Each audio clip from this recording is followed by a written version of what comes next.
कहानी की शुरुआत में ये दिखाया जाता है कि जैक हॉल अपने दो साथियों के साथ, जिनका नाम फ्रैंक और जेसन है, एटलांटिका में है। यहाँ पर चारों तरफ बर्फ ही बर्फ है और ये यहाँ पर बर्फ के सैंपल्स लेने के लिए आए हैं। और जब ये सैंपल्स ले रहे होते हैं तभी वहाँ पर बर्फ धंसना शुरू हो जाती है और इनकी ड्रिल मशीन वहाँ से हजारों फुट नीचे गिर जाती है। दरअसल यहाँ पर बर्फ की एक बहुत लंबी, गहरी और चौड़ी खाई बन चुकी है और अभी तक इन्होंने जो सैंपल्स लिए हैं वो बर्फ की खाई के उस तरफ है। जैक उस तरफ कूद जाता है और किसी तरह से वो अपनी जान पर खेल के उन सैंपल्स को ले आता है। इसके बाद जैक न्यू दिल्ली जाता है जहाँ पर यूएन की एक कॉन्फ्रेंस है और वो वहाँ पर ग्लोबल वार्मिंग के बारे में बताता है। वो कहता है कि अगर ग्लेशियर्स पिघल गए तो गर्मी का मौसम पूरी तरह से इस दुनिया से खत्म हो जाएगा। लेकिन यूएस वाइस प्रेसिडेंट बोलते हैं कि इस काम में अरबों खरबों रुपए का खर्चा है, इसकी कीमत कौन चुकाएगा। जैक बोलता है कि अगर हमने कुछ नहीं किया तो हमें और भी बड़ी कीमत चुकानी पड़ सकती है। बर्फीली चोटियां बहुत तेजी के साथ गायब हो रही हैं और जो आखिरी छोटा सा बर्फ का टुकड़ा टूटा था उसका साइज एक पूरे शहर के बराबर था। लेकिन जैक की बात को यहाँ पर ज्यादा तवज्जो नहीं दी जाती क्योंकि इस काम में बहुत ज्यादा खर्चा होता है। वहीं दूसरी तरफ ये दिखाते हैं कि मौसम में अब बहुत तेजी के साथ बदलाव आना शुरू हो जाते हैं। समंदर में तूफान आ रहे हैं और एक जगह टेम्परेचर एकदम से 13 डिग्री डाउन हो जाता है और यहाँ तक कि टोक्यो में आसमान से बर्फ के बड़े बड़े टुकड़े गिरते हैं जिससे कई लोग घायल हो जाते हैं। वहीं जैक हॉल अब अपने घर वापस आ जाता है और वापस आने के बाद उसे पता चलता है कि उसका बेटा सैम, जो कि एक बहुत ही होनहार स्टूडेंट है, वो फेल हो गया है। और जब वो अपने बेटे से पूछता है तो वो बोलता है कि जवाब मेरे दिमाग में था इसलिए मैंने लिखा नहीं और प्रोफेसर ने मुझे फेल कर दिया। जैक हॉल कहता है कि वो तुम्हें फेल कैसे कर सकता है, तुम उससे ज्यादा समझदार हो। सैम कहता है कि मैंने भी ऐसे ही कहा था और उन्होंने मुझे फेल कर दिया। दरअसल सैम न्यूयॉर्क जा रहा होता है, वहाँ पर एक क्विज कॉन्टेस्ट होता है और इसीलिए वो अपने कॉलेज के कुछ दोस्तों के साथ वहाँ जा रहा है। और जब वो फ्लाइट पर होता है तो एक बहुत जोरदार तूफान आता है और ऐसा लगता है कि अब इनमें से कोई भी नहीं बचेगा। लेकिन कुछ ही देर बाद प्लेन स्टेबल हो जाता है और ये न्यूयॉर्क पहुंच जाते हैं। न्यूयॉर्क में बहुत ट्रैफिक होता है और ये अपनी गाड़ी से उतर जाते हैं और तभी सैम आसमान की तरफ देखता है। वहाँ पर हजारों पक्षी एक साथ उड़ते हुए कहीं जा रहे होते हैं। वो चिल्ला रहे होते हैं जैसे कोई बहुत बड़ी अनहोनी होने वाली है। वहीं दूसरी तरफ प्रोफेसर टेरी रेप्सन को दिखाया जाता है। ये एक ओशनोग्राफर है, यानी कि जो समंदर के मौसम का ध्यान रखते हैं और ये जैक हॉल के साथ दिल्ली में जो यूएन की कॉन्फ्रेंस हुई थी वहां पर भी थे और ये देखते हैं कि जहां समंदर में पहले एक जगह 13 डिग्री सेल्सियस तापमान कम हुआ था, जो इन्हें ऐसा लग रहा था कि वो किसी यंत्र की खराबी के कारण हुआ है, लेकिन अब वो तापमान लगातार कम होता हुआ आगे बढ़ता ही जा रहा है। दरअसल 4 अलग अलग जगहों पे दिखाया जाता है कि 13 डिग्री सेल्सियस तापमान कम हो चुका है और ये एक बहुत बड़ी बात होती है। इतनी जल्दी इतना तापमान नहीं गिरता और वो जैक हॉल को कॉल करते हैं। वो कहते हैं कि जैसा तुमने कहा था कि ग्लेशियर्स पिघलने से उत्तरी पूर्व महासागर की धाराओं पर असर पड़ेगा, लगता है वो असर पड़ना शुरू हो गया। जैक हॉल इस बात से हैरान हो जाता है। वो कहता है हमारे जीते जी ऐसा नहीं हो सकता था, उसके लिए अभी बहुत साल बाकी हैं। और वो उस ईमेल को चेक करता है जो उसे प्रोफेसर रेप्सन ने भेजी होती है। वो कहता है कि ऐसा पिछले 10,000 सालों में कभी नहीं हुआ। और इसके बाद मौसम विभाग ये जानकारी देता है कि 70 किलोमीटर प्रति घंटे की स्पीड से लॉस एंजलिस में हवाएं चल रही है और यहाँ पर एक बहुत बड़ा बवंडर आ सकता है। और ये दिखाया जाता है कि वहाँ पर जमीन से अपने आप ही कई बवंडर बनना शुरू हो जाते हैं और ये सिलसिला कई घंटों तक चलता रहता है। और जब तूफान बवंडर थमते हैं तो ये दिखाया जाता है कि पूरा लॉस एंजलिस शहर तबाह हो चुका है, बर्बाद हो चुका है और साथ ही साथ लॉस एंजलिस के लिए सभी फ्लाइट्स को कैंसिल कर दिया जाता है। और यहाँ पे अब एक बहुत बड़ी मीटिंग होती है। इस मीटिंग में मौसम विभाग के बहुत सारे लोग होते हैं और साथ ही साथ यहाँ पर यूएस सुरक्षा कमेटी के लोग और नासा के भी लोग होते हैं। जैक हॉल भी यहाँ पर होता है क्योंकि वो नासा के लिए काम करता है, लेकिन इनमें से किसी को भी इस मौसम के बदलाव की सही जानकारी नहीं होती। तभी जैक बोलता है कि क्या आपने उत्तर अंध महासागर की धाराओं पर ध्यान दिया। वो बताता है कल रात को मुझे प्रोफेसर रेप्सन का कॉल आया था और उनके मुताबिक धाराएं बदल गई हैं। तभी एक आदमी बोलता है ये कैसे हो सकता है। जैक बताता है कि इन धाराओं का संतुलन नमक के पानी से और मीठे पानी से होता है और ग्लेशियर पिघलने की वजह से कितना पानी समंदर में गया है इसका आप अंदाजा भी नहीं लगा सकते। और मुझे ऐसा लगता है कि समंदर से नमक का पानी कम हो रहा है और आप अंदाजा भी नहीं लगा सकते कि इससे मौसम कितना बदतर हो सकता है। वो इन्हें ये भी बताता है कि प्रोफेसर रेप्सन के केंद्र के पास कुछ जानकारी है और वो चाहते हैं कि मैं अपने प्राचीन यंत्र में उस जानकारी को डालकर आगे के मौसम की जानकारी को प्राप्त कर सकूं, जिस तरह से उसने पिछली बार अनुमान लगाया था, लेकिन पिछली बार जैक ने जो अनुमान लगाया था उसके अनुमान के हिसाब से ये सब 100 सालों बाद होना चाहिए था, लेकिन ये बहुत जल्दी हो गया। लेकिन उसका अनुमान बिल्कुल ठीक था, पर यहाँ पर जैक की बात को ज्यादा तवज्जो नहीं दी जाती। उन्हें लगता है ये सिर्फ एक थ्योरी है, लेकिन यहाँ पर कुछ लोग होते हैं जो जैक का साथ देने के लिए तैयार हो जाते हैं और ये सब इस पर शोध करते हैं और इन्हें ये पता चलता है कि आने वाले 8 से 10 हफ्तों में मौसम पूरी तरह से बदल जाएगा, जान माल की बहुत हानि होगी और इसीलिए जैक वाइस प्रेसिडेंट के पास जाता है और वो उसे बताता है कि मेरे बनाए हुए मॉडल से मुझे ये पता चला है कि 8 से 10 हफ्तों में बहुत तबाही होने वाली है। लेकिन वाइस प्रेसिडेंट कहते हैं कि तुमने दिल्ली में यूएन की बैठक में कहा था कि ऐसा 100 सालों तक नहीं हो सकता। जैक बोलता है कि मैं गलत था, हमें शहरों को खाली करवाना चाहिए। वाइस प्रेसिडेंट बोलते हैं कि शायद तुम इस बार भी गलत हो, हम शहरों को खाली नहीं करवा सकते और वो वहां से चले जाते हैं। वहीं दूसरी तरफ ये दिखाया जाता है कि ब्रिटिश रॉयल फैमिली 3 हेलीकॉप्टर्स में कहीं जा रही होती है और रास्ते में बहुत सारे बादल होते हैं। वहाँ टेम्परेचर लगातार गिरना शुरू हो जाता है और टेम्परेचर इतना डाउन हो जाता है कि हेलीकॉप्टर हवा में जम जाते हैं और वो आसमान से नीचे गिर जाते हैं और ब्रिटिश रॉयल फैमिली पूरी की पूरी बर्फ में दफन हो जाती है। वहीं दूसरी तरफ न्यूयॉर्क के मैनहट्टन शहर में जहाँ पर जैक का बेटा सैम होता है, वहाँ पर बारिश होना शुरू हो जाती है और पानी जमीन से भी आना शुरू हो जाता है और तभी वहाँ पर एक बहुत बड़ी सुनामी आती है और उस सुनामी में पूरे मैनहट्टन शहर में पानी पानी हो जाता है। वहाँ पे सड़कों पर पानी आ चुका है, लोग अपनी जान बचाकर भाग रहे होते हैं।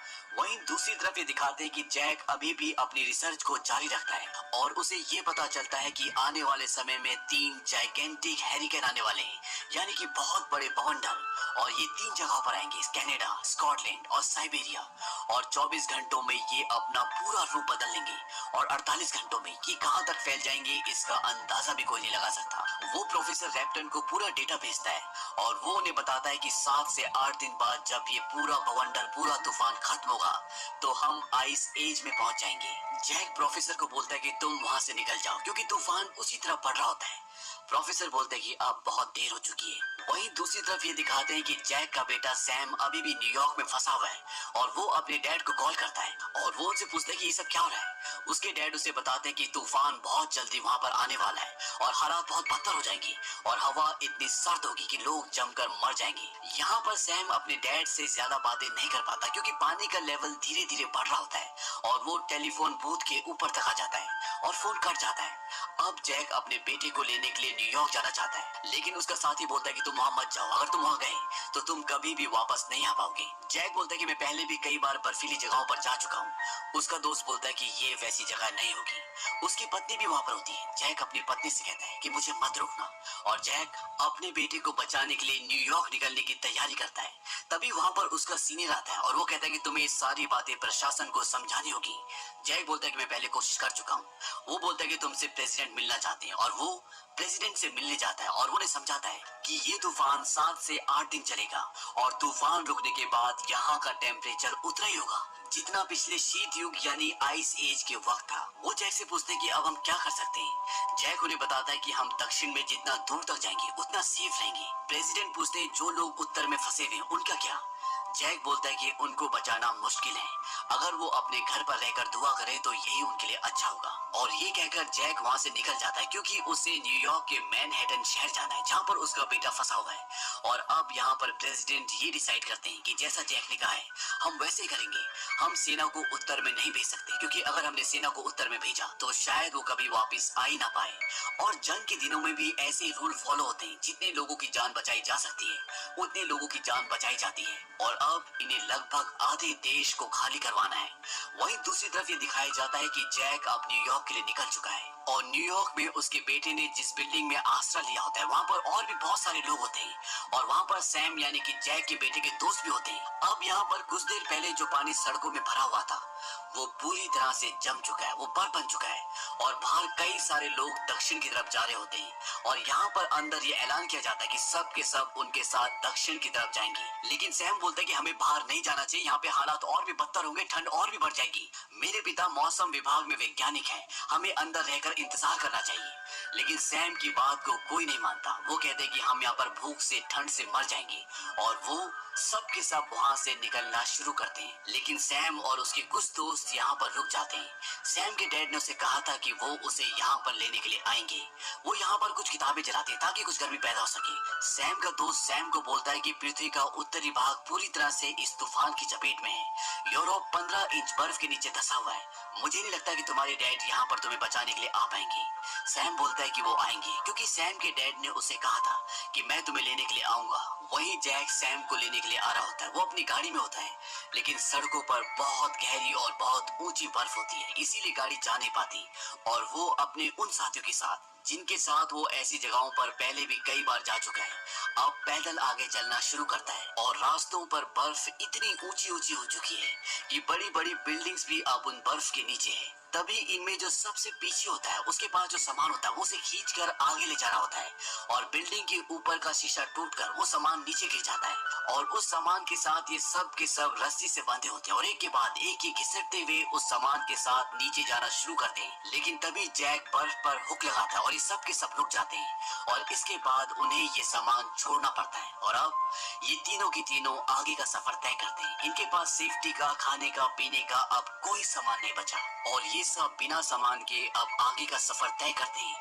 और अगले 1 घंटे में तूफान न्यूयॉर्क तक पहुंच जाएगा। वहीं दूसरी तरफ जहां पर सैम और उसके दोस्त होते हैं, वहां पर एक लड़की होती है जिसका नाम लॉरा होता है।